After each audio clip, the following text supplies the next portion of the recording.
Já convido a assistirem, porque foi uma mesa excelente da prosa sociológica, promovida pelo programa de sociologia também. As ciências humanas, e principalmente a sociologia, ela é construída de forma coletiva. Então, eu não estou aqui para vomitar para vocês uma série de coisas e acabou, né? A gente desliga para todo mundo dormir, descansar com essas coisas. Então, convido vocês a discutirem comigo tudo isso que eu for colocar para vocês. Desculpe se eu estou um pouco nervosa, é a minha primeira vez nesse contexto, e eu já fui professora, tudo, mas é muito diferente quando você tem uma tela, não sei se vocês têm essa impressão de às vezes se sentirem meio ridículos, falando para uma tela de computador, numa sala vazia, mas a gente vai trabalhando junto, tá bom?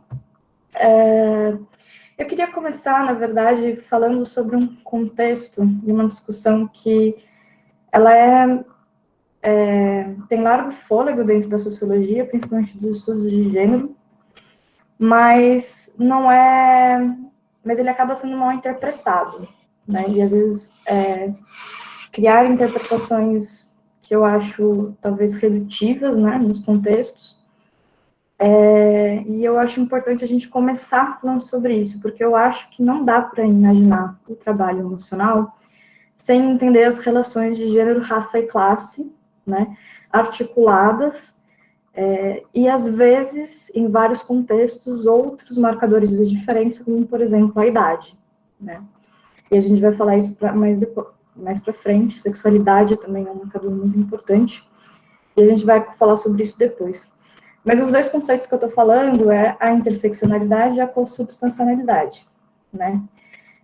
São dois termos que eles geram muito atrito dentro das ciências humanas, dentro da sociologia, dentro dos estudos de gênero, e eu queria tentar explicar um pouco para vocês. E aí, o primeiro apontamento que eu quero dizer é que eu tenho uma séria dificuldade em falar consubstancialidade. Então, eu já vou falar isso de cara, tá, gente? Porque eu tive seríssimos problemas de desenvolvimento fonéticos ao longo da minha vida. Fiz anos de fono, etc. E aí eu tenho uma certa dificuldade com essa palavra, sabe? Mas vou tentar e a gente bola para frente, tá? E a segunda coisa é que o que eu sei sobre o tema, eu aprendi numa aula, na verdade em aulas, né, numa disciplina dada pela Helena Hirata na USP, que eu fui como aluna convidada, uma aluna especial, no último semestre. Então, tudo que eu vou falar aqui foi o que Helena Hirata me disse em primeira mão, tá? Posso ter interpretado uma coisa ou outra errada, mas, assim, no geral, é isso, tá? Quais são os atritos entre a interseccionalidade e a consubstancialidade, né? A interseccionalidade, ela nasceu no contexto americano, né? E ela entende que as relações sociais, elas se imbricam, né? Como se existissem pontos de intersecções, né? E parte das análises sociais, dos estudos de gênero, elas deviam olhar para essas imbricações, né? Onde gênero, raça e classe se encontravam. Mais especificamente, o encontro entre raça e gênero, né? E aí diversas sociólogas e filósofas americanas vão falar sobre como, por exemplo, a relação entre mulheres brancas e negras nos Estados Unidos era muito diferente, né? E eu acho que não é tão diferente assim quando a gente olha para o contexto brasileiro também, né?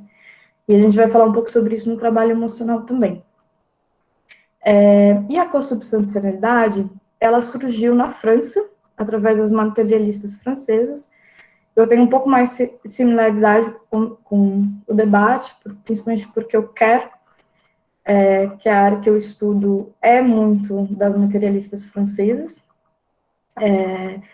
Ele foi criado principalmente pela Danielle Kergoat, que vocês, se tem alguma similaridade com o tema de gênero e trabalho, já devem ter se deparado com algum texto dela, porque ela é uma grandíssima referência.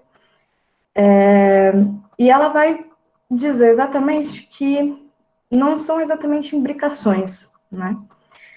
Porque os contextos sociais, as relações sociais, na verdade, elas são muito mais complexas do que simples intercruzamentos, né? Do que essas formas geográficas, né? Criadas pela interseccionalidade.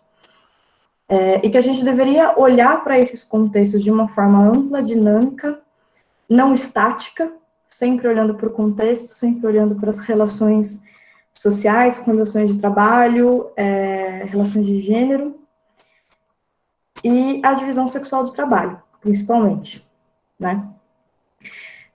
Eu acho que é importante a gente dizer também, isso a Helena Hirata me falou, que existe um grande atrito, né, entre as sociólogas francesas e as sociólogas americanas. Então, as francesas não leem as americanas e as americanas não leem as francesas, assim, em poucas palavras é isso. Então, também é um pouco de rixa sobre campo de conhecimento, né, sobre construir uma sociologia e questões que vão além do debate sobre esses termos, conceitos e etc. A Helena Hirata, ela vai dizer que, na verdade, ela trata os dois termos como iguais, né, a partir do momento que você tem que entender a interseccionalidade não como categorias, e sim como relações sociais. Se você entende isso, não tem problema, você pode usar o que você quiser, porque no final das contas a gente está falando sobre essa relação múltipla entre gênero, raça e classe, né? Tem várias críticas, na verdade, que vão falar que a interseccionalidade vai olhar muito mais para o contexto de raça e gênero, enquanto os franceses vão olhar mais para o contexto de classe e gênero, né? E a raça meio que seria esquecida dentro desses debates. Eu, pessoalmente, não concordo muito com esse debate, apesar de entender de onde ele vem também. Mas, por exemplo, existe uma série de sociólogas francesas que eu gosto muito, que admiro muito, e que levam as questões raciais no centro de suas análises, como é, por exemplo, a Pasquale Molinier, que eu vou trazer um pouco mais para frente. Mas a Helena também me disse uma coisa muito importante para entender o contexto em que estão inserida esse debate, que a França sofreu um processo de invasão nazista e da Segunda Guerra Mundial muito forte, em que o debate sobre raça foi usado como princípio de dominação, né? E como uma desculpa para você fazer todo um genocídio, e, enfim, todas as questões históricas que a gente conhece muito bem. Então, o conceito de raça na França, ele é muito complicado, muito delicado. Por exemplo, nas pesquisas que você faz na França, você não pode colocar raça, né? Porque isso seria como próxima discriminação. E isso é um grande problema na hora que você gera dados para a gente poder fazer pesquisa, no final das contas, né? Eu acho que é mais ou menos essa explanação que eu queria dizer, mas eu entendo que a interseccionalidade nem a cossensibilidade são um problema, se você olha ambas como relações sociais complexas. E é muito difícil também olhar para a interseccionalidade e dizer só, ela só olha raça, ela só é estática, ela olha como categorias, porque existem as interseccionalidades, existem as pessoas que fazem essa interseccionalidade, e elas são das mais diversas possíveis. Então, tem gente que a gente sabe que virou até piadinha, né, o bingo das opressões, etc., mas tem gente muito capaz produzindo muita coisa. Inclusive, se eu não me engano, isso já me falaram algumas vezes, que a própria Angela Davis se colocava como um dos pilares da interseccionalidade, etc. Eu acho que, em parte, também por ela estar no contexto americano, acho que se ela estivesse no contexto francês, ela teria outra posição. Mas, enfim, não dá para dizer que a Angela Davis, por exemplo, não olha para o contexto de classe, né? Eu acho que isso é muito nítido nela. Desculpa, gente.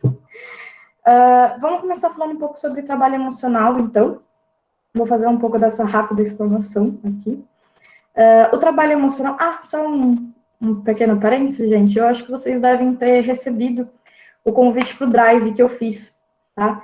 Lá eu coloquei uma série de textos sobre trabalho, principalmente sobre trabalho emocional e sobre a psicodinâmica do trabalho.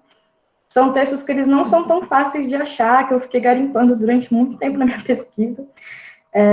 Então, se vocês têm interesse, já salvem, guardem, porque alguns deles não são tão tranquilos de achar. E também fico à disposição, se vocês tiverem mais dúvidas, quero saber mais sobre isso, mais sobre aquilo, me manda um e-mail e eu tento ajudar, tá bom? O que é o trabalho emocional, no final das contas, né? Ele é a manipulação de sentimentos que a gente faz para realizar um trabalho, né? O que isso quer dizer? Isso quer dizer que a gente, em determinados contextos de trabalho, a gente suprime e manipula nossos sentimentos para poder dar conta daquele trabalho, né? O que isso quer dizer? Isso quer dizer que a gente tem que criar ambientes emocionais e mentais para dar conta daquele trabalho. Como, por exemplo, a secretária que cria aquele grande ambiente de reciprocidade e vende o seu patrão, o seu empregador, como um homem de grande sucesso, um homem visionário, etc. As cuidadoras, que têm o seu trabalho colocados principalmente na chave da preocupação, né? A Rothschild, que vai cunhar o termo pela primeira vez em 83 nos Estados Unidos, ela vai falar sobre o caso das comissárias de bordo, por exemplo, né? Sobre como quando a gente compra uma passagem aérea, a gente não está só comprando a ida e vinda de um ponto para o outro. A gente também está comprando um estado emocional e afetivo daquelas trabalhadoras, né? Então, elas têm todo um trabalho muito desgastante, né, na verdade, de estar dentro de um avião, que é um ambiente fechado, com muito barulho, durante muitas horas no dia, servindo as pessoas, e não só servindo, mas servindo sempre com um sorriso, com agradecimento, com toda a polidez que se espera das aeromoças, né, das comissárias de bordo. A Rothschild vai dizer que isso está presente na grande maioria dos trabalhos, né? Eu ouso dizer que todos os trabalhos, eu acho que até os trabalhos fabris, você também tem um nível de administração de sentimentos para poder realizar aquele trabalho, seja até a supressão dos próprios desejos e das próprias vontades para continuar fazendo aquele trabalho, mas ela vai dizer que isso é mais presente nas categorias de serviço, onde você tem um contato mais direto face a face, né, com os seus interlocutores, do que nos outros trabalhos, né. A sociologia das emoções, elas são muito marginalizadas dentro da sociologia como um todo. Rothschild vai falar que isso é um grande problema de uma ciência que quer se construir enquanto objetiva, né. A ideia de que estudar as emoções é estudar o incerto, né, ou a própria relação que a gente faz entre o racional, né, o pensar, o racional e o masculino, um determinante com o sentimento, o irracional e o feminino, isso significa que a sociologia não deveria empenhar-se em estudar os sentimentos. E a Rothschild vai olhar e vai falar assim, olha, vocês estão perdendo uma grandíssima chave de análise de entender o trabalho aqui, e mais do que isso, entender como as relações, como os sentimentos e as emoções também são determinados socialmente, né? Existem as regras do sentir, né, que a Rothschild vai dizer, que são basicamente o que nos induz a sentir da forma como nós sentimos. Isso não quer dizer que não existe o inconsciente, ela não vai dizer isso, porque o inconsciente, ele nos faz pensar, nos faz sentir da maneira como sentimos, né? Mas existe uma estrutura social que forma esse sentir, e que parte do trabalho emocional, na verdade, é adequar o que a gente deveria sentir com o que nós sentimos de verdade, né? Então, a gente faz, por exemplo, trabalho emocional, quando a gente está numa festa de ano novo e a gente está triste. Mas eu não deveria estar triste, eu deveria estar feliz, não é mesmo? E aí a gente começa a fazer um trabalho de construção de nós mesmos, para que nós começamos a se sentir felizes naquela situação, né? Então, todas essas relações, elas são estruturadas socialmente. E por isso que Rothschild vai dizer, a gente tem que olhar para isso como estruturas sociais, né? O Ângelo Soares, por exemplo, ele vai dizer que parte do trabalho das cuidadoras, e principalmente das enfermeiras, é o produzir confiança. O que isso quer dizer? Quer dizer que se as enfermeiras elas não conseguem produzir a confiança, elas vão ter uma maior carga de trabalho sentido. Por quê? Porque quando você produz a confiança nos seus pacientes, e aí isso é uma outra questão sobre o cuidado e sobre o trabalho emocional, é que normalmente você não realiza ele só com o seu paciente, mas você também realiza ele com os familiares do seu paciente, né? Porque frequentemente eles acompanham esses pacientes, né? Então você precisa produzir confiança, não somente nesse paciente, mas nos seus familiares.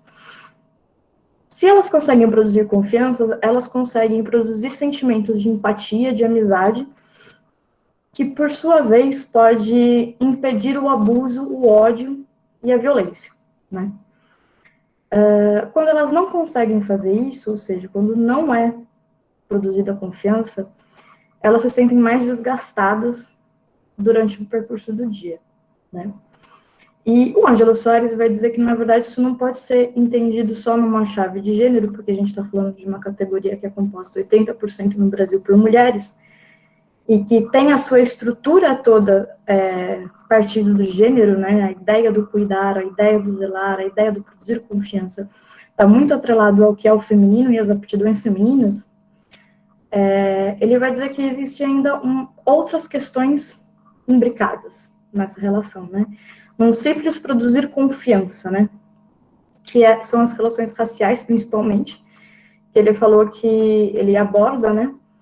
Sobre como mulheres negras tinham mais dificuldade de produzir confiança nos pacientes, nos familiares, em relação às suas colegas brancas, e mulheres mais novas que eram tidas como inexperientes. Então, elas também tinham maior dificuldade de produzir a confiança, que, por sua vez, se converte em maior carga de trabalho sentida. E essa maior carga de trabalho sentida, ela é tanto um desgaste emocional, e mental e físico, quanto um desgaste físico, no final das contas, né? O emocional e o físico estão muito interligados, né? Ele vai dizer também que uma das facetas, né, uma das composições do trabalho emocional é justamente essa relação entre o físico e o emocional, né? Quando eles dizem, né, a nossa face não esconde o que sentimos, na verdade, parte do trabalho que a gente tem, e aí eu acho que em grande parte de todos os ofícios e ocupações, na verdade, suprimir aquilo que nós verdadeiramente sentimos e expressarmos aquilo que deve ser sentido, né? Então, a face não pode revelar os nossos verdadeiros sentimentos, né? Então, nisso trabalha um trabalho físico e o emocional junto, né? A Rothschild mesmo, ela vai dizer, por exemplo, que quando esses trabalhos estão inseridos em lógicas de organização do capitalismo, né, de produção capitalista, isso também dá direito aos empregadores, de certa forma, de cobrarem essas formas do sentir, né, essas formas do trabalho emocional. Por quê? Quando a gente fala, né, os trabalhadores são a cara da empresa, né, a cara isso normalmente vem atrelado ao trabalho emocional que as pessoas fazem por trás dessa empresa. O que isso quer dizer? Que empresas ficam marcadas por terem trabalhadoras muito receptivas, muito zelosas, muito felizes, e outras ficam marcadas por serem trabalhadores rabugentos e bravos ou insatisfeitos, né? E como são a cara da empresa, né, porque principalmente nos setores de serviço, né, o que está posto ali é a prestação de serviço, você realmente vira a cara do trabalho da empresa, o empregador, ele se dá o direito de cobrar essas atitudes emocionais dos seus empregados, né, dos seus trabalhadores. Então, ele cobra que as suas funcionárias da loja X sejam sempre muito felizes e muito alegres, e mostrem sempre como aquela calça ficou perfeita em você, e que você deve levar ela nesse exato momento, sabe? Tudo isso são trabalhos emocionais que são feitos diariamente e que são totalmente invisibilizados, principalmente quando feito por mulheres, né? principalmente feitos por mulheres, e eles nem podem ser contabilizados em horas, nem nada do tipo, né? Por que eu digo mais com mulheres, né? Porque normalmente essas questões sobre criar um ambiente de, eu posso dizer, de conforto, de segurança, normalmente são aptidões tidas como essencialmente femininas, como se mulheres nascessem para fazer isso, né? É muito comum que as mulheres sejam postas em postos de trabalho de administração ou de lido com pessoas justamente por isso, porque mulheres já sabem fazer isso, elas são naturalmente assim. E se apaga, na verdade, todo o cálculo laborioso que essas coisas necessitam, né? Porque, no final das contas, nada é tão natural assim, são todas relações sociais de gênero sendo construídas ali. Sendo construídas e reproduzidas, né? Se retroalimentam, né? O que é mais que eu posso falar sobre trabalho emocional? Bom, eu vou pular para a psicodinâmica do trabalho, qualquer coisa a gente volta de novo para o trabalho emocional, tá bom? Espero que tenha ficado claro, qualquer coisa vocês escrevam as dúvidas. A psicodinâmica do trabalho, eu vou até ler essa parte que é da Pasquale Molinier, só para vocês entenderem também um pouco os contextos, assim como a interseccionalidade e a consubstancialidade, o trabalho emocional e a psicodinâmica do trabalho também vem de contextos diferentes. Então, o trabalho emocional ele vai vir do contexto americano e a psicodinâmica do trabalho do contexto francês. O trabalho emocional da sociologia, principalmente, e a psicodinâmica do trabalho da psicologia, né? Mas é um ramo muito amplo que acabou englobando também a sociologia do trabalho, né? Justamente por serem muito próximos. A psicodinâmica do trabalho é a análise dos processos psíquicos mobilizados pelo encontro entre o sujeito e os constrangimentos da organização do trabalho.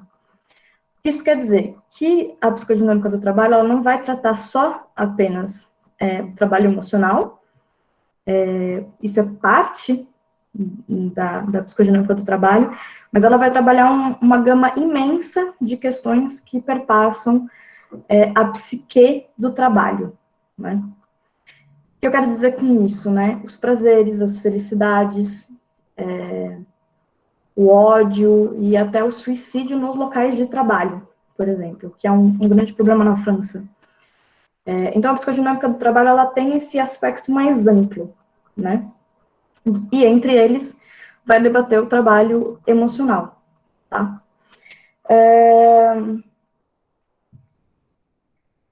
O Dejurs, que é o grande protagonista, né, da psicodinâmica do trabalho, ele vai dizer que todo sofrimento no trabalho, ele é sexual. O que eu quero dizer com sexual? Ele tem a sua origem de gênero e ele articula de diferentes formas o gênero. Então, mulheres sofrem de forma diferente no trabalho do que homens, justamente porque elas fazem parte de organizações, né, que diferem eles, ou seja, estruturas diferentes, né? Uma vez que estão estruturados em relações de trabalho diversas, eles vão sofrer de formas diferentes, né? E para De Juros a gente vai falar que a gente não pode olhar de forma igual para esses dois contextos, né? Eu acho muito interessante a gente evocar um pouco aqui o conceito de divisão sexual do trabalho, né? Quando a divisão sexual do trabalho da Kirguá, ele vai dizer que, primeiro, existe uma separação, né? E uma hierarquização, né? Primeiro você divide as funções do que são as funções dos homens e das mulheres, e depois você hierarquiza, né? Então, os trabalhos dos homens valem mais, são mais reconhecidos, normalmente tem maior vinculação financeira, né, maior ganho financeiro por trás, enquanto das mulheres sofrem muita precarização, menores salários, muitas vezes estão ligados a âmbitos do cuidado e que refletem a vida do doméstico, né? Por que eu tô falando isso, né? Porque às vezes a gente tem uma ideia um pouco errada de que gênero, ele é só uma discussão sobre mulheres, né? Isso eu acho que quem me conhece um pouco sabe que é a minha eterna militância de convidar os homens a debater gênero também, e entender que relações de trabalho, mesmo aquelas que parecem as mais assexuadas possível, elas também são imbricadas por gênero, elas também são constituídas por gênero. A Elizabeth Souza Lobo, por exemplo, ela tem um texto que eu gosto demais, eu sempre revejo ele, que na verdade é um livro que é um conjunto de textos que chama A Classe Operária Tem Dois Sexos. E ela vai falar, eu acho que é um pouco mais óbvio a gente olhar para a divisão sexual do trabalho quando a gente olha, por exemplo, o aspecto político, e olha o trabalho do care, por exemplo, que é hegemonicamente por mulheres e o outro hegemonicamente por homens,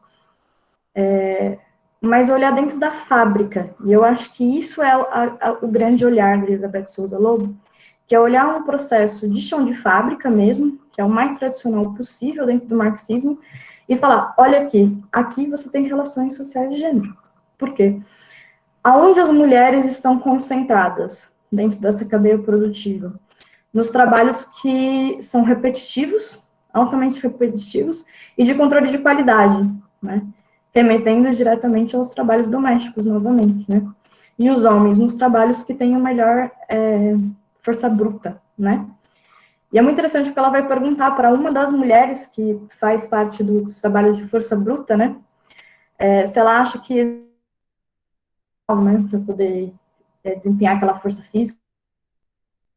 E ela diz que não, na verdade que isso é besteira, qualquer um pode fazer aquilo, né? Mas você tinha mesmo assim uma concentração muito grande de homens lá e nos trabalhos repetitivos das mulheres. E quando perguntados aos homens qual é o trabalho que eles jamais fariam dentro da cadeia produtiva, maior quantidade de mulheres, né?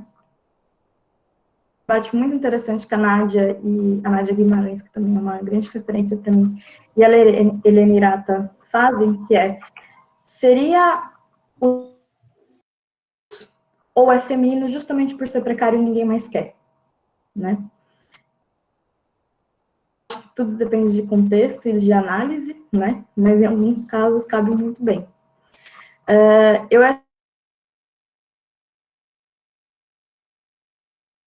É porque eu não quero dizer coisas que as minhas autoras não disseram, né? Se elas estão trabalhando com sexo, o conceito de sexo, não cabe a mim olhar e falar foi gênero, né? Mas eu acho importante entender que o contexto francês também, ele tem essa certa resistência, né? Acho que não o contexto francês, mas, assim, algumas feministas, no geral, têm essa resistência de olhar para gênero e continuar usando sexo, né? No caso da Elizabeth Souza Lobo, acredito que o debate sobre gênero não estava imposto ainda. Mas algumas até hoje permanecem, assim, e a Danielle Kergoat é uma que permanece com o conceito de sexo, mas não porque está remetendo a uma ordem binária e biológica, né? Elas estão entendendo o sexo da mesma forma como nós entendemos gênero, que são a partir de relações sociais, tá? E aí a gente pode fazer a crítica, né? Ah, mas a gente está falando sexo, normalmente se torna binário, e aí você acaba descartando uma série de possibilidades de análise e de pesquisa, né? Elas vão dizer que, na verdade, o sexo biológico também é socialmente construído, porque o sexo biológico não existem apenas dois, né? Isso demonstraram algumas pesquisas feitas no Reino Unido. Existe uma diversidade muito grande no sexo biológico. E o sexo como binário, ele também é socialmente construído. E cabe a nós também desconstruirmos essa binariedade do sexo. Então, nós vamos usar sexo como gênero, assim como a gente usa como gênero. Inclusive, a Helena até fala assim, eu já falei para a Kergoat que a gente já perdeu essa luta, mas ela não desiste, ela quer usar sexo. Mas são questões delas duas, assim, não quero só colocar palavras nas bocas dessas pensadoras, que não foram elas que disseram, mas entender que quando digo sexo aqui, estou falando sobre gênero, tá? E aí, vamos lá. O care como um todo, né, vocês vão me ver falando bastante sobre o care, porque é o campo que eu pesquiso, e é um campo que ele é muito gostoso de você olhar quando você estuda o trabalho emocional, porque você vê as imbricações deles, né? Esses encontros entre gênero, raça e classe, né? O caso da enfermagem, ele fica ainda mais visível. Não sei se vocês conhecem o contexto da enfermagem, mas ele é hierarquizado, né? Existe uma divisão técnica do trabalho dentro da enfermagem. Então, existem as enfermeiras de nível superior, né? Que normalmente são mulheres que ganham o dobro do que as técnicas e auxiliares de enfermagem, e as técnicas e auxiliares de enfermagem que a formação é técnica, né? E ganham a metade. Uma série de pesquisas feitas pela Fiocruz mostrou, por exemplo, que na enfermagem de nível superior você tem uma maioria branca, enquanto nas técnicas e auxiliares você tem uma maioria negra, né? Então, você tem os cargos, e aí já existe uma outra diferenciação, porque as enfermeiras de nível superior, elas vão ficar nos trabalhos de gestão, ensino, liderança, enquanto as técnicas e auxiliares nos trabalhos conhecidos como os cata-bosta, limpa-bosta, os trabalhos pesados, manuais, e, consequentemente, aquelas que também vão fazer o maior trabalho emocional, porque é elas que têm o contato direto com os seus pacientes, entendeu? E elas são de maioria negra, ganham menos, e elas também são maior quantidade, né, em proporção. Elas são como a base da pirâmide da enfermagem, né? E são elas que executam mais o trabalho emocional. A Pasquale Molinier, ela vai olhar com muito carinho, que é uma socióloga não, uma psicóloga francesa que eu admiro muito, e ela vai dizer sobre como o trabalho do care, né, o care, esse grande aspecto, né, que engloba desde trabalhadoras que você pode pensar um pouco mais óbvias, né, do care, do cuidado, como enfermeiras, cuidadoras e professoras de nível infantil, né, todas essas categorias no care, até profissionais do sexo, né. Todas essas entram dentro dessa grande categoria que é o care. E ela vai falar que, na verdade, o care ele é composto por uma série de saberes discretos. O que eu quero dizer com isso? Quer dizer que o care ele é composto pela capacidade que as enfermeiras e que as cuidadoras têm de calcular um gesto, uma fala e uma ação a fim de confortar, de cuidar, de zelar, de criar confiança, né? Então, são esses cálculos laboriosos que fazem parte desses saberes discretos, né? E que, na maioria das vezes, eles são apagados e invisibilizados. Isso também entra um pouco sobre aquela frase que o bom cuidado não se vê, né? Como as trabalhadoras que trabalhadoras domésticas, que vão na casa, né, fazer a limpeza e etc., mas o bom trabalho delas é aqueles que ela foi, limpou, mas manteve tudo lá. Não se viu os rastros dela naquele espaço, né? E as enfermeiras acontecem a mesma coisa, as cuidadoras, no geral, acontecem a mesma coisa, que é não só o ato de fazer e de cuidar, mas todo o esforço de apagar os vestígios que esse cuidar deixou, né? Como se tudo isso fosse muito natural, muito natural, eu fiz porque estava na minha natureza, né? Se apagando e invisibilizando todo esse esforço, né? A Pasquale Molinier vai associar muito isso ao trabalho que as mulheres desempenham no lar, né? Os trabalhos domésticos, né? A grande maioria de nós, na população ocidental, né? Podemos falar assim, foi cuidado por mulheres sem precisar pedir, né? Por mães, avós, uma vizinha, tias, irmãs mais velhas, mas normalmente fomos cuidados por mulheres sem precisar pedir. E a gente associa justamente esse tipo de trabalho ao trabalho das cuidadoras, né? Como se o trabalho delas também fosse esse, né? O de zelar por nós, cuidar de nós, etc. Se cria uma ideia de que essas mulheres são incansáveis, são super mulheres, né? As super mães, as super mulheres, as super cuidadoras, e que elas não esperam um agradecimento por tudo isso, né? Assim como as nossas mães, nossas avós e nossas tias, as pessoas que cuidaram da gente, né? A Pasquale Moliniero, ela também vai falar que existe uma separação no care, aliás, uma separação no mundo que divide os trabalhadores do trabalho sujo daqueles do resto do mundo, né? Uma barreira invisível, né? E aí os trabalhos sujos, eles não envolvem apenas os trabalhos do care, apesar de envolver também grande parte dos trabalhos do care. Porque o que é o trabalho sujo? É basicamente o lido com os excrementos, com a morte, com os excrementos, com a morte, com tudo aquilo que é tido como repugnante pela sociedade, né?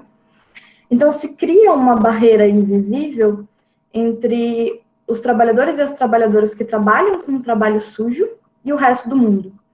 Como se eles estivessem constantemente impregnados pelo aquilo que eles trabalham, né? Dejetos, lixos e etc. E que eles nada pudessem fazer, por mais que eles tomem banho, por mais que eles façam, eles vão continuar tendo esse estigma, né? E é um trabalho que, além de tudo, a gente se esforça para esquecê-lo e esquecer da sua necessidade, né? A gente se esquece como é necessário enterrar os corpos, por exemplo. A gente esquece como é necessário limpar excremento de uma pessoa que não tenha essa capacidade, está inválida, etc. A reprodução do mundo social precisa desses trabalhadores do trabalho sujo, né? E a gente faz um processo de esquecimento desse trabalho, né?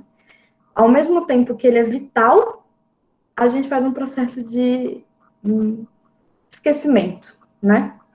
O que acaba apagando e invisibilizando esses trabalhadores, né?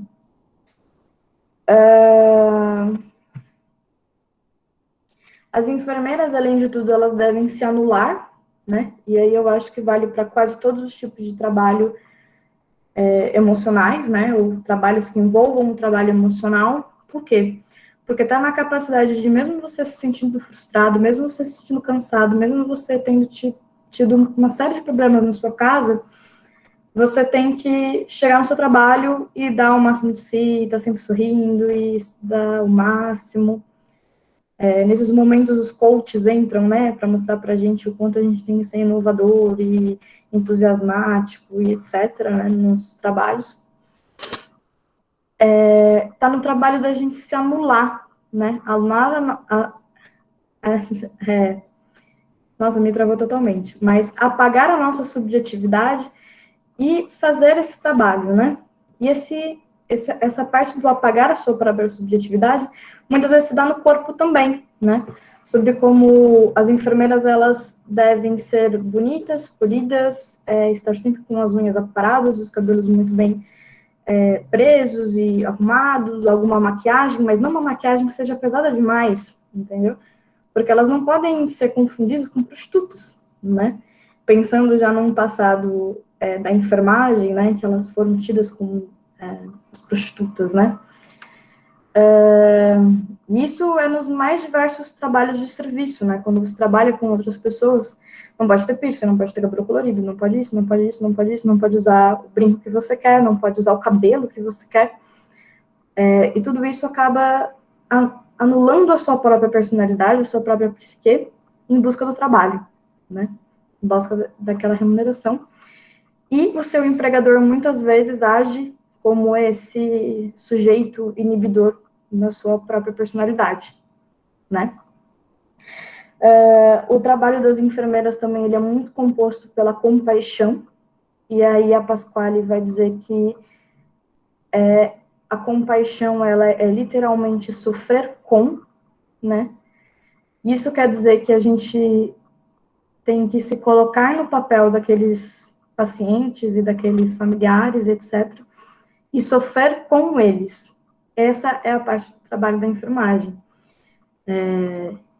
Que muitas vezes é muito custoso no final do dia e é desgastante e podem causar uma série de problemas. Por exemplo, a enfermagem tem um alto índice de burnout, né, que é um estresse causado pelo trabalho, e diversos trabalhos também tem isso, né, mas essa capacidade de você sofrer com, né, e você fazer algo essa disposição afetiva, né? Criar uma atmosfera afetiva para aquela pessoa que está no momento de vulnerabilidade é muito grande, né? E tem um preço alto também, né? É muito comum, por exemplo, que elas chorem, mas onde elas vão chorar? Normalmente nos banheiros, né? Que são os lugares onde elas podem fazer isso, né? Ou em espaços privados onde os pacientes, os médicos e etc. não podem vê-las fazendo essa exaustão, né? Esse limite do trabalho emocional também, né? Parte do trabalho da enfermagem também é você enganar-se, né? Partindo um pouco desse debate, né, sobre sofrer com, é você se enganar e enganar um pouco aqueles que convivem com você, né? Porque se tornaria muito doloroso para elas mesmas e para aqueles que dividem os espaços sociais diversos com essas trabalhadoras, se elas falassem sobre a realidade nua e crua do que elas vivem todos os dias, né? Porque trabalhar com enfermagem é trabalhar diretamente com morte, com pessoas adoecendo, e muitas vezes isso atinge também pessoas que estão à nossa volta. Então, elas devem ter que burlar-se, né? Enganar-se, suprimir esse tipo de coisa, para que elas consigam manter o seu próprio convívio, né? E isso é muito forte, assim, os primeiros relatos que eu ouvi, porque eu entrevisto as enfermeiras, né? Os primeiros relatos que elas me contavam você fica muito mexido, assim, não é uma coisa tão fácil assim, e não é uma coisa que passa com o tempo também. Eu tenho aprendido com elas de que esse sofrimento e essa dor, ela permanece ao longo de todo o trabalho, não importa se você trabalha com enfermagem há 5 anos ou há 80. Vai ser a mesma coisa, sabe? O que mais que eu posso falar? Acho que eu já falei bastante, estendi bastante meu tempo. Queria abrir para vocês poderem fazer as suas reflexões, seus debates. Eu acho que para quem não estava aqui desde o começo, eu queria fazer essa pequena explanação, né, do debate e depois deixar aberto para vocês poderem discutir e aproveitar também esse momento de elaborar as suas perguntas e elaborar suas reflexões e falar sobre, tá?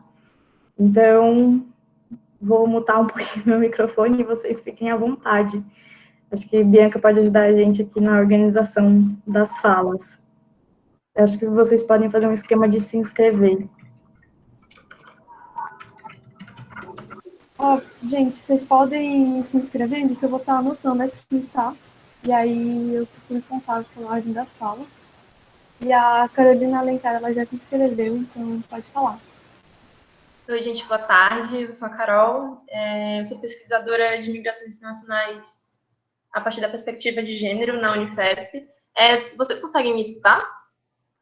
Ok, só para garantir.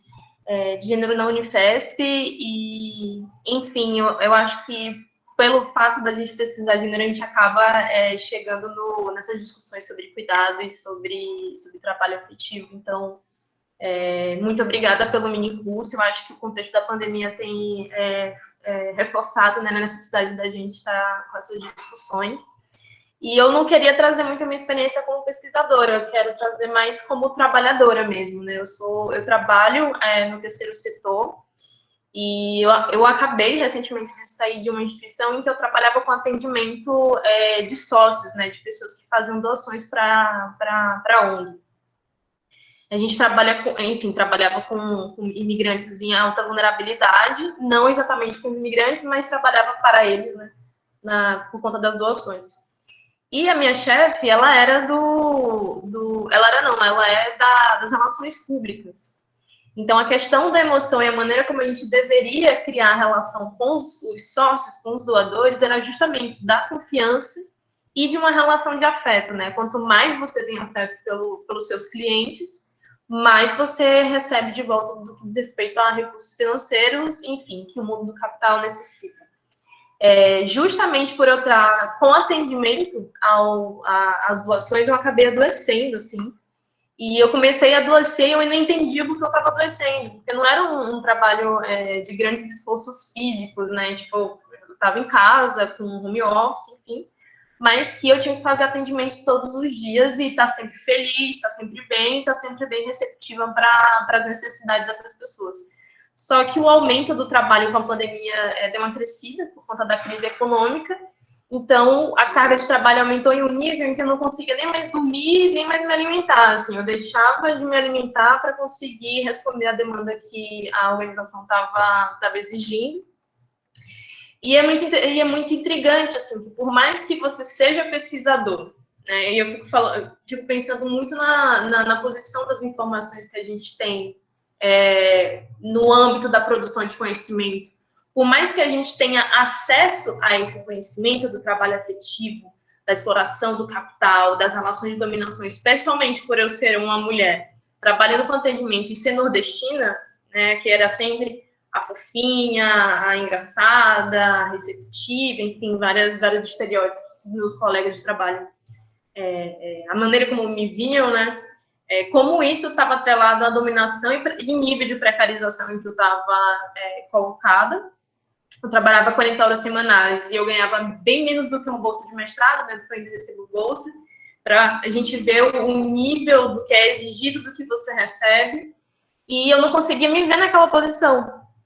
E às vezes eu virava para o meu companheiro, gente, será que tem alguma coisa de errado comigo, né? De eu achar que está errado o trabalho que eu tô fazendo, porque eu não entendo porque eu estou mal, eu não entendo porque eu estou desgastada. E daí uma amiga minha começou a me mandar muita das bibliografias sobre trabalho afetivo, as relações emocionais dentro do trabalho, aí dá aquela luz, né? Você, nossa, eu estou dentro de uma relação precarizada, eu nem consigo me ver dentro dessa relação. Então, eu queria trazer um pouco dessa experiência da dificuldade que é se trabalhar com trabalho afetivo diretamente, trabalhar com pessoas, se manter saudável e se entender dentro dessas relações, que eu acho que é o mais complexo possível. E isso porque eu ainda sou uma mulher branca, né? Eu fico imaginando como é que essas relações de dominação, elas não vão sendo cada vez mais violentas, de acordo com o lugar da posição social e da raça, enfim, e da territorialidade que você se coloca. Então, era isso que eu queria trazer aqui.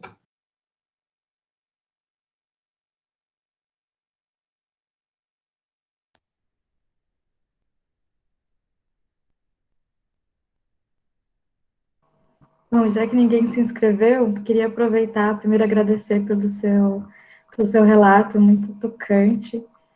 E eu incentivo muito pessoas que comecem a fazer mais trabalhos de pesquisa sobre o trabalho emocional, porque ele é muito marginalizado aqui no Brasil, aliás, no mundo todo, né? Parece que não tem tanta importância assim o sofrimento psíquico que leva muitas vezes à morte, né? Dos nossos trabalhadores e trabalhadoras no mundo, né? E para falar um pouco sobre o que você comentou, tem um pesquisador da USP que ele pesquisa professoras em áreas de conflito, né? Eu até postei lá o texto dele, que é um texto sensacional, né? Que tem a ver também sobre como a territorialidade dos espaços urbanos interferem no trabalho emocional também, né? Ser uma professora, mesmo de uma escola pública, no Pinheiros, numa região nobre de São Paulo, é muito diferente do que ser uma professora em uma área marginalizada, né? E ele vai falar exatamente sobre isso nas favelas do Rio de Janeiro, sobre como as professoras têm que enfrentar conflitos, aliás, alunos, né, que precisam de um suporte afetivo que muitas vezes só tem delas, né, e que muitas vezes vivenciaram morte, assim, na sua frente, conflitos armados, diretamente, todos os dias, com grande frequência, a violência policial, sabe? Então, também tem o trabalho emocional, que ele não é só, estamos falando sobre professoras, mas que professoras, né? Estamos falando sobre enfermeiras, mas que enfermeiras, né? E eu acho isso muito importante, talvez esse trabalho te toque bastante. E é um pesquisador muito querido, na verdade, ele é da Colômbia e veio recentemente para cá, conheci ele fazendo o curso da Helena Irata, e leiam, porque é um texto super curto e sensacional. Infelizmente está em espanhol, porque ele é colombiano, mas a gente tenta se virar do Portugal, né? E, bom, como não tem ninguém inscrito, queria contar um pouco também sobre como tem sido fazer essa pesquisa no ambiente de pandemia, né? A escolha de estudar as enfermeiras, ela foi antes da pandemia, né? Era uma coisa já decidida desde o começo de 2019, quando eu passei no programa, e coincidentemente veio a pandemia, que me trouxe uma série de limitadores, porque antes eu ia fazer etnografia dentro dos hospitais e entrevistas ao vivo. O nome do pesquisador é Alanis Ramírez. E aí eu não podia mais fazer a etnografia ou as entrevistas presenciais, eu tive que fazer elas por WhatsApp, né? É esse mesmo, esse pesquisador colombiano, Alanis Ramírez.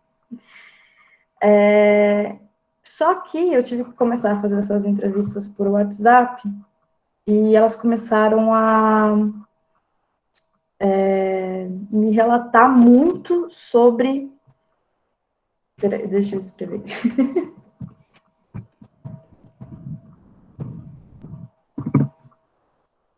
Elas começaram a me relatar muito sobre o sofrimento que elas tinham diariamente, né?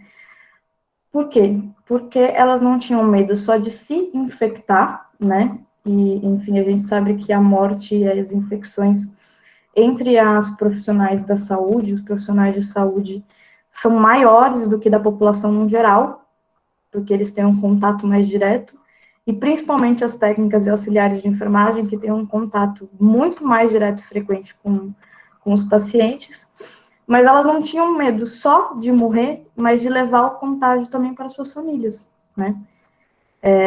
E muitas delas que fazem parte do grupo de risco. Então, eu ouvi muitos relatos de: eu tenho muito medo que a minha filha, que é asmática, pegue se eu pegar. Eu tenho muito medo do meu marido, que é diabético, pegar se eu pegar, né? Então, isso causa um peso muito grande na vida dessas mulheres, que acaba causando quase que uma paranoia, né? Ou seja, essa análise constante de cada movimento que elas fazem ao longo do dia no trabalho, para que elas não se infectem, né? Não se contaminem com o vírus e não acabem levando isso para suas famílias. Isso causa uma grande, né, mental, afetiva, de todas as formas, um medo absurdo.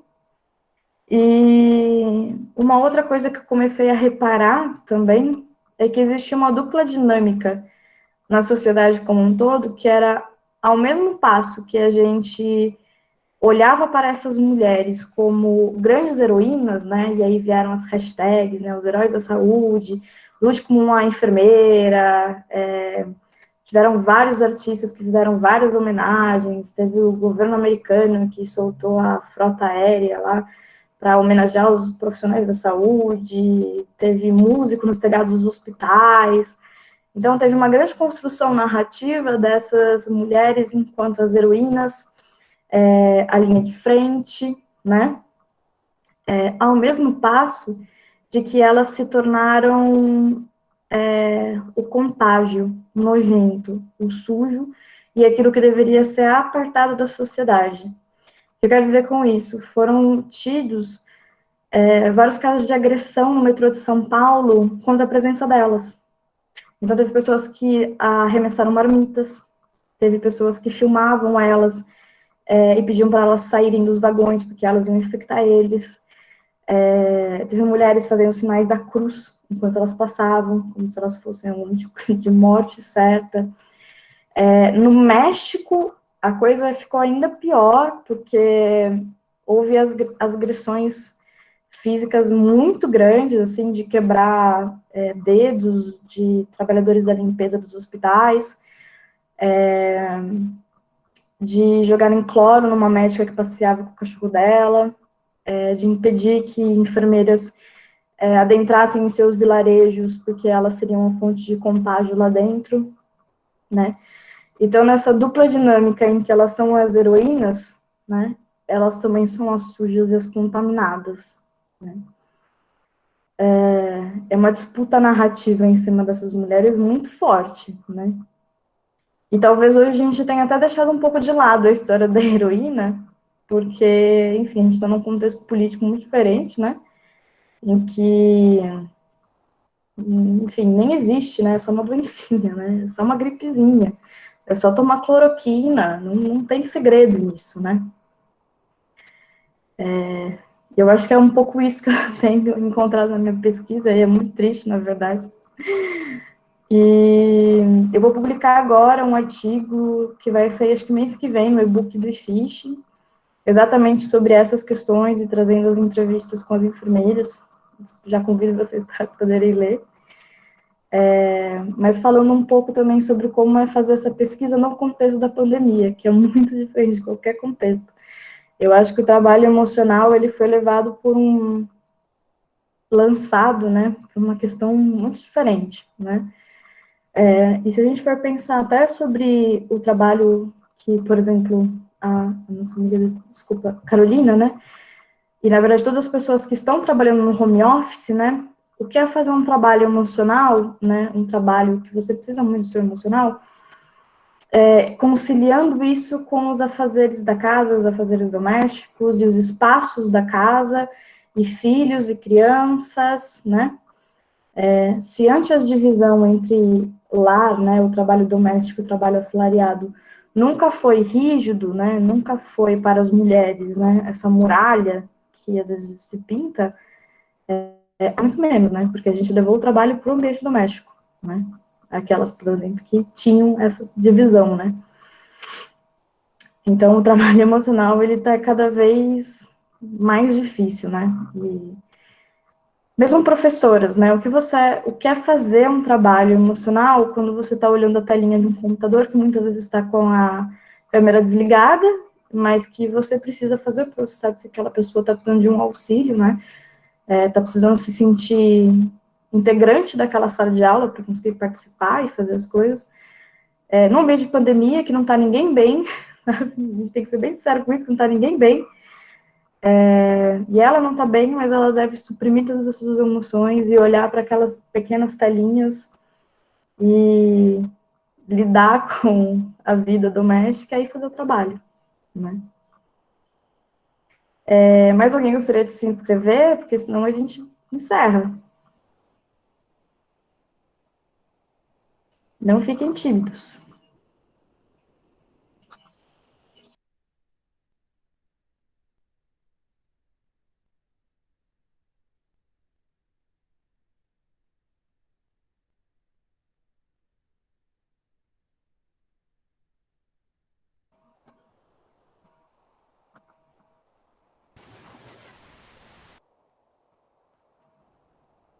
As dimensões sexuais, você quer dizer sexualidade?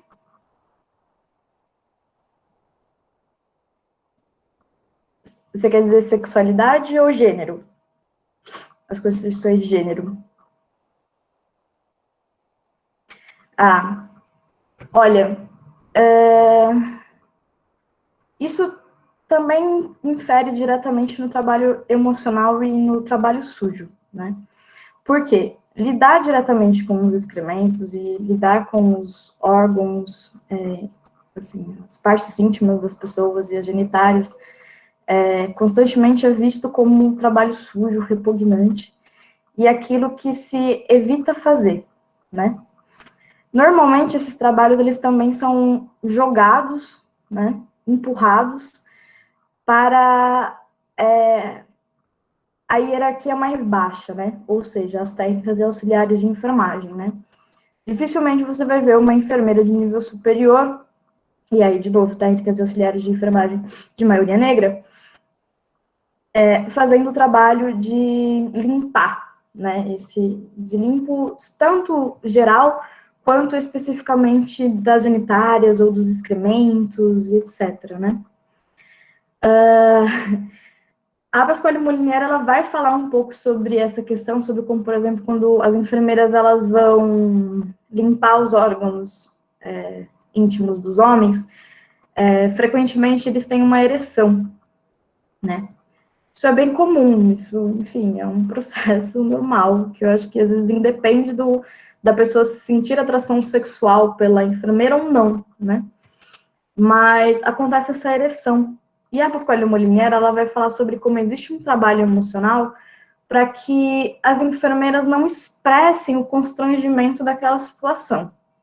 Então, elas devem, ao máximo, trabalhar para que as suas feições transformem aquilo em natural, né? Como se aquilo fosse mais uma parte do dia delas, não tem problema nenhum, aquilo é natural, etc, etc, etc. Mas é parte também da gente lidar com o nojo, com a repulsa, com os nossos próprios sentimentos, com a nossa própria sexualidade, que muitas vezes não está posta naquele momento, né? Ou às vezes está, e também isso é uma questão, né? E elas devem tornar aquilo o mais neutro possível, né? Acho que eu consegui responder um pouco. Se o trabalho sujo poderia se estender aos... Sim, com certeza. Os trabalhos sujos, eles são tanto aqueles trabalhos que lidam com excrementos, com a morte, com dejetos, quanto os trabalhos que ninguém quer fazer, né? Então, por exemplo, agentes carcerários, né? Eles são tidos como trabalhos sujos também, e eles também são segregados socialmente, né? Os garis, as pessoas que trabalham diretamente com a limpeza, com o lixo, um pouco menos, talvez, do que um coveiro, mas ainda dentro dessa segregação social que divide a sociedade entre aqueles que fazem um trabalho sujo e aqueles que não fazem, né? E é muito interessante, porque se você for pensar na greve que teve dos garis no Rio de Janeiro, que, se eu não me engano, foi em 2014, acho que foi isso? 2014, 2015? Teve uma grande greve, para quem não lembra, dos garis no Rio de Janeiro, e as ruas começaram a ficar cheias, né, do lixo, etc. E aí, você começa a perceber o quanto o trabalho sujo ele é esquecido, ele é invisibilizado, a gente se esforça para esquecer que ele existe, né? Mas, ao mesmo tempo, quando ele não é feito, ele não é realizado, ou seja, quando tem uma greve, ele traz graves desordens sociais, né? Por exemplo, o coveiro. Gente, não existe... Como nós faríamos a nossa vida se não existisse alguém para enterrar nossos mortos diariamente, né? Eles são tão essenciais como qualquer outro trabalhador. Só que a gente apaga tanto a sua existência quanto a sua necessidade, né? Consegui responder um pouco?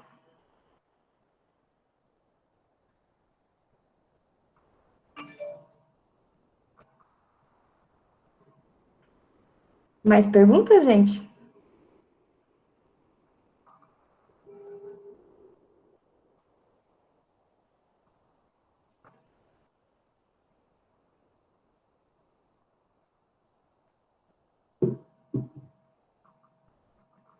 Acho que a gente pode encerrar, então. É isso, gente? Acho que ninguém tem mais perguntas. Pessoal, eu vou passar só uma última vez a lista de chamada, tá? Lembrando que a gente vai dar certificado para quem preencher ela. E no e-mail que eu enviei para vocês, tem um link para o Drive também, que a Bárbara disponibilizou. E é isso. Se ninguém tiver mais nada para falar, a gente pode passar para considerações finais, encerrar. Muito obrigada pelo espaço, viu, gente? Fico muito agradecida. E teve bastante gente, muito mais do que eu esperava. Imaginei que eu ia dar um mini curso para 5 pessoas. Mas acho que o bom e o mal do lado digital é que mais pessoas conseguem se conectar, né? E agradeço muito pelo espaço cedido pela Semanax e por todos estarem aqui, viu? Muito obrigada. Em nome da comissão de organização da Semanac, a gente agradece muito a sua participação, Bárbara, e a presença de todo mundo aqui no minicurso. A gente gravou e vamos disponibilizar depois no canal do Bifish, no YouTube. Então, assim lá, se quiserem voltar em algum ponto que a Bárbara falou, compartilhem, coisas de sempre, né? E também fiquem atentos à programação da Semanates, porque a gente tem atividade todos os dias até o dia 3 de outubro, então tem bastante coisa. E depois do dia 3 de outubro também vai ter mais coisa, então fiquem atentos nas nossas redes sociais. E é isso, gente. Obrigadão, tá? Se cuidem, fiquem em casa. E é isso. Tchau.